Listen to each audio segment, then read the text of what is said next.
Welcome to YouTube channel of NHRD Pune. I'm Neena Kamal with the latest episode of PeoplePoint. Today we have a very interesting guest with us, Mr. Sanjeev Dhokte, Senior Director, Accops Systems, who started his career as a technocrat, worked with organizations like Microsoft, Capgemini, Infosys in UK, in India, and then later he shifted to HR. Sanjeev today works as an HR leader, consultant, coach, works in the areas like performance management systems, building, then employee engagement. He is driven to work towards building effectiveness in the first level managers. He is an avid reader, he's a thought leader, he's a health enthusiast, and then he's also a published author. We are very happy to have you here, Sanjeev. Welcome and thank you so much for joining us. Thank you, Neena, for the kind introduction. So Sanjeev, let me start today's discussion by talking about the transition part. So you made the transition from functional role to HR leadership role, which by itself is very rare. And then you made it successful also.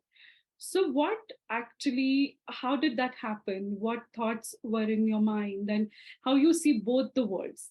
That's what I would like to ask. Interesting start that. So it was all back in 2006 or 7, I think. I was working with Capgemini. Then it was Canbay Systems. I mean, Capgemini came later and it became Capgemini. But I was working Canbay and we were trying to implement a performance management system from SuccessFactors. Okay. Now, I was the person from the delivery side. I was the contact person and we had some consultants. Probably I seem to have spoken too passionately about people matters and stuff, and my HR had noticed that. And it so happened that those consultants didn't quite finish the job. And frankly, they did a bunty or bubbly and they disappeared. Oh. So then the whole gamut, the task of implementing that thing kind of got into a limbo. And then he said, why don't you do this? And you come to HR. And I thought for like a minute and a half and I said, yes. So, so I had this team size of 700 people. And that time, we had this macho thing, how many people are you managing kind of nonsense. So to go from 700 to 0 was a very painful transition, but I did that. And then I told my boss and he said, anyway, you're crazy, so go ahead and do whatever you want to do. So probably he wanted to get rid of me as well. So kidding. So I went and joined the HRMS implementation team, which consisted of me, and that's it. So I sat in a corner for a few months, implemented that thing. And it so happened that our HR had resigned at the same time. And I'm like, why don't you guys make me an HR head? You anyway called me here. So give me that role. And they did actually. So I became Pune Canbay HR head. Oh, and we implemented the system subsequently.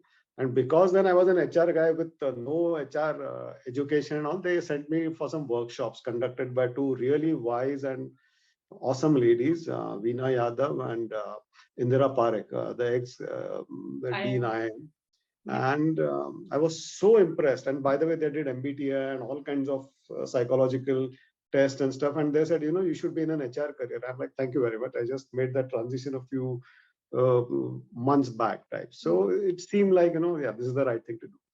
And that's how it kind of happened. What do I see as a difference? Really, they're all jobs to be done. There is no this versus that or whatever. But the way I look at it, managers, functional managers need to be very aware and very wise people. And HR needs to be even wiser to understand if they're wise or not, and then to do those things that make them wiser so that they can manage this multi-generation teams, multi-geography teams that we have. So managers need to do certain things and HR need to do far many more things to ensure that the whole ecosystem works in a way where employees are happy, energized, involved, engaged, and that they love Monday mornings. Love is a little too much, but at least they don't feel depressed on Monday morning. When we were talking about employee engagement, and you mentioned that the way you look at employee engagement, which is beyond just engagement. It is about building effectiveness, making employees successful, and in turn making them loyal towards the organization. And I was very intrigued by that, because when today on one hand we are talking about generations X, Y, Z, I don't know, gamma, alpha, whatever, and we constantly talk about reducing attention spans and reducing tenures, average tenures with organizations. Uh, do you see the relevance of the approach which you believe in? Of course. Current times? Yeah, it's an everlasting, never changing kind of a thing. I'll give you an example, So there are certain rules of acquiring good health, and there are certain things that you do. If you do them, then you don't acquire good health or you lose good health. Right. Then sometimes Corona happens, COVID happens, and then you have to do a little more extra. Like you have to wash hands, you have to wear a mask, you make sure that you don't trouble other people, as well as maintain your own health. So that's like a short-term thing that comes, that goes. But the fundamentals of maintaining good health, what would they be? I mean, different things for different people, but broadly it comes under not eating nonsense, being active by walking certain number of steps or doing household work, in making sure you maintain your strength and flexibility and all that. And that stays whether there is Corona or not. So there is something that is like temporary, but there is something that is like everlasting, permanent. It's more of a principle kind of a thing, like Stephen Covey talks about. So there are principles of having happy workplaces. And I'll go back to Bollywood to give an example of how would we define it easily. Once upon a time, there was this movie Bunty or Bubbly again, and the hero or whatever, the anti-hero, the con man, his father wants him to become a ticket checker, and Yes. for some reason this young man doesn't like it. He doesn't want it. So the father and him are having a conversation, and this guy angrily lashes out, saying, मुझे आपकी नौकरी नहीं करनी, because उसमें ना इज्जत है, ना मजा है, ना मतलब है. Right. Now it kind of stayed in my mind, izzat, maza, and matlab. And my belief is HR plus functional managers together need to create an ecosystem or an environment where every job, every individual doing that job has these three elements, izzat, which is dignity, maza, which is fun, and matlab, that's purpose. Why are you doing something? Even that ticket checker's boss probably was not a great boss, because of which he was depressed. But the whole point is to create these three elements around each of your jobs to make sure that people are engaged. Now, that's not going to change whether there is Corona, whether there's Gen X, Gen Y, Gen Z. Everybody needs dignity. You don't want people to treat you bad. Yes. Everybody needs to have fun. I mean, if it's all work, no play, makes Jack a dull boy and Jill, whatever. I don't know the gender right version of that. But yeah, and of course, purpose. I mean, why are you doing whatever you are doing? I'm writing this piece of code. You know that if you write this piece of code, it's going to actually go and help a person book an appointment with a doctor sitting at home, like Practo, if you're developing Practo or an app like that. That's the purpose, So it's the job of the HR and the functional management and the top leadership, CXOs, together to create an environment which enables everybody to see that they have dignity, fun, and purpose in doing whatever they're doing. That's not going to change whether Corona happens or not. Stuff is going to, come and go, but this fundamental stuff is going to remain the same, really. It is so interesting, Sanjeev. I'm really happy to share something from my side here. I recently did a project with Ruby Hall where we studied how nurses, operated during COVID times, and there were around 430 nurses who participated in that research, and I interviewed some 33 nurses. And one very common theme was about purpose, that how they saw the job of being a nurse, a bedside nurse, a critical ward nurse, and what purpose it meant to them, and how that impacted their entire choice during COVID time. And I mean, what you said is absolutely what we found out in that research, is that purpose is the key. Absolutely. And kudos to that team and their managers to have actually shared that with them, the doctors or the senior medical staff or whatever. So absolutely. Without purpose, what are we? I mean, what are we doing? Very true. Yeah. So a lot of the conversation we had pre this call was about effectiveness of the first line managers and Right. personal relationships, personal equations.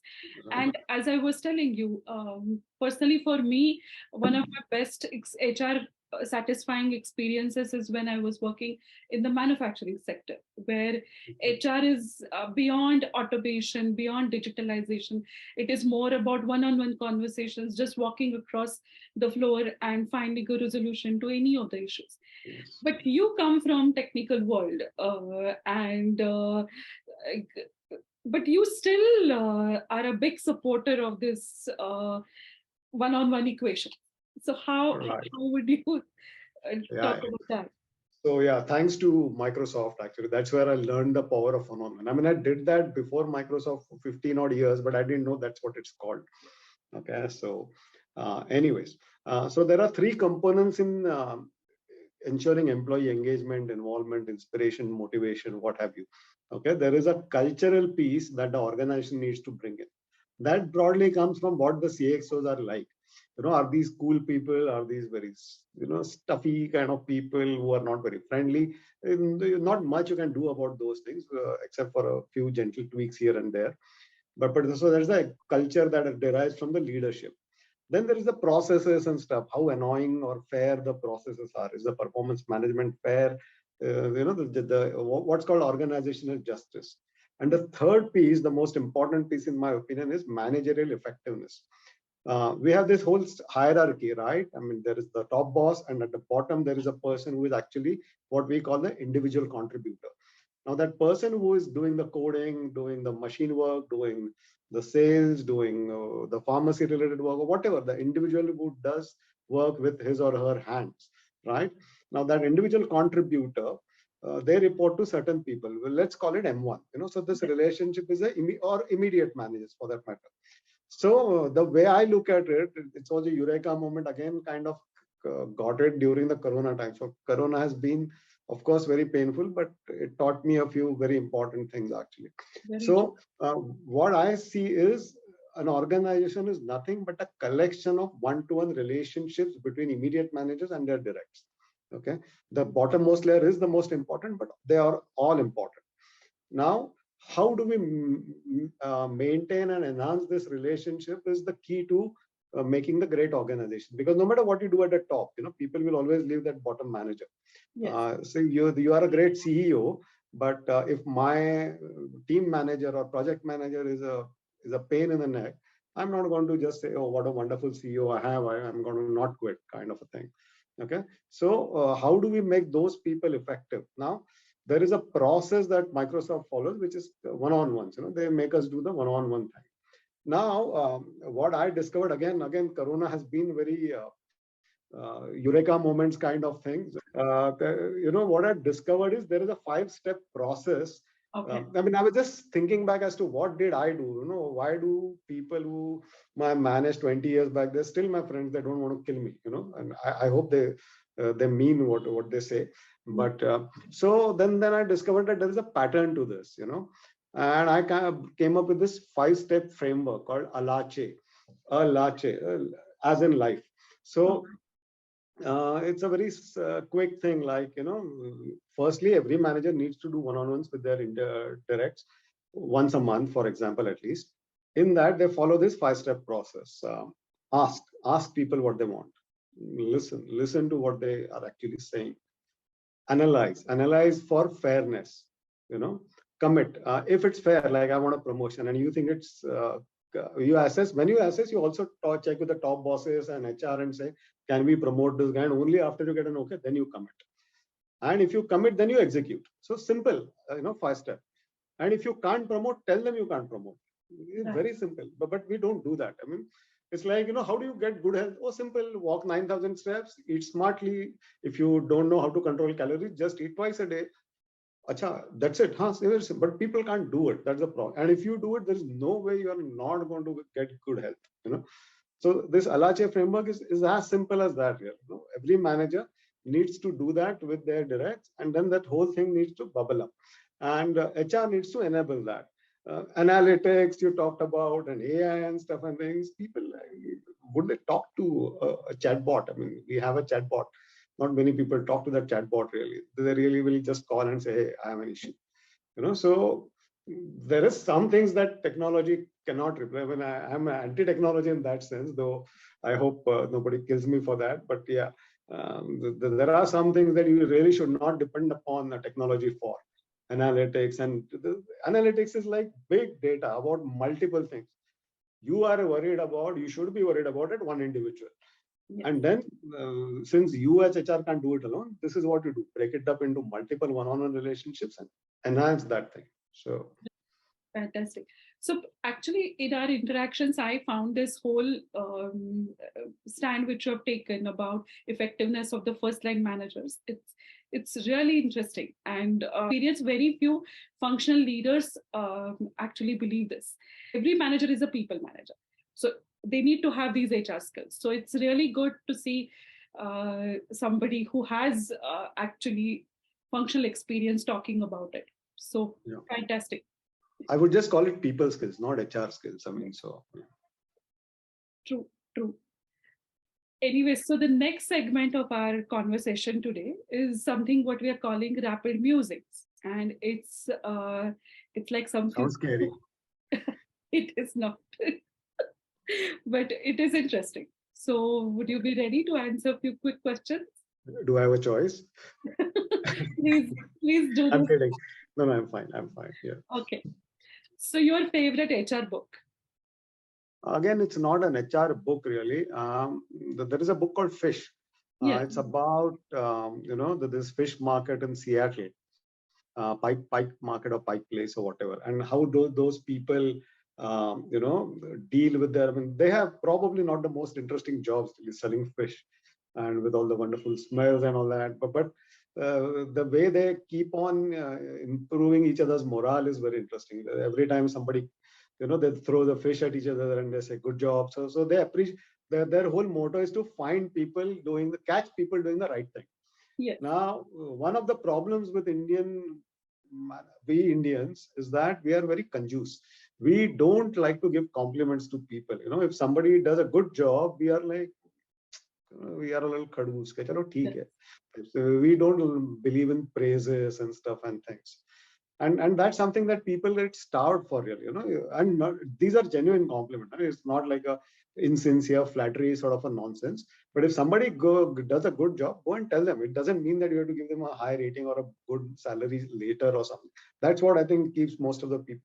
So Fish really, conquers that. It tells you about how to actually catch people doing the right thing. Very, very important for especially us desis who just don't believe in giving too many compliments. It also talks about choosing the right attitude, right? It says that you have a choice in what attitude you want to show in a situation, something like that, isn't it? Yeah, I mean, the truth comes from everywhere. I mean, I'm a Harry Potter fan, and there's this thing between Dumbledore and Harry Potter where Harry tells him that I sometimes feel I'm like Voldemort because I have the same abilities. So Dumbledore tells them it's your choices rather than your abilities that define what you become. So absolutely, stuff just keeps coming at us. The truth is the same. Great. Next question. What is your favorite people mantra? The Alache. Okay. I'll plug a bit of what I feel passionately about. So ask, listen, analyze, commit, execute. Keep doing that. And not just in office, everywhere. The concept remains the same. This is the way to build trust and reliability. If people trust you, then they'll stay with you. I mean, obviously somebody will leave because they have some different aspirations. It's not like 100% retention or motivation, but in general, most people who would have otherwise quit won't quit. And that's a big deal, I think. So now I have a tricky question for you. What is something, in your opinion, HR professionals should just stop doing? You want some fun and controversy, don't you? So, so this whole analytics, AI, machine learning, thing that HR is kind of going after. And I'm like, so yeah, that's all fine if you want to find the bigger data, bigger picture and stuff. But this is really not about the big picture.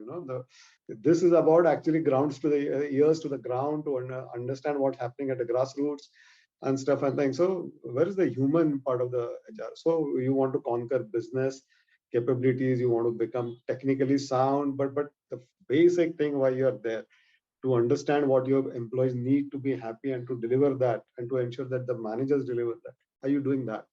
Yes. So I think that this distractions need to be kind of, not be tempted. You should not be tempted. HR folks should stop being tempted by these and just focus on the basics. Fantastic. Next one. What is the most crucial people skill according to you? It's not really a skill. It's more of a attitude or a way of being.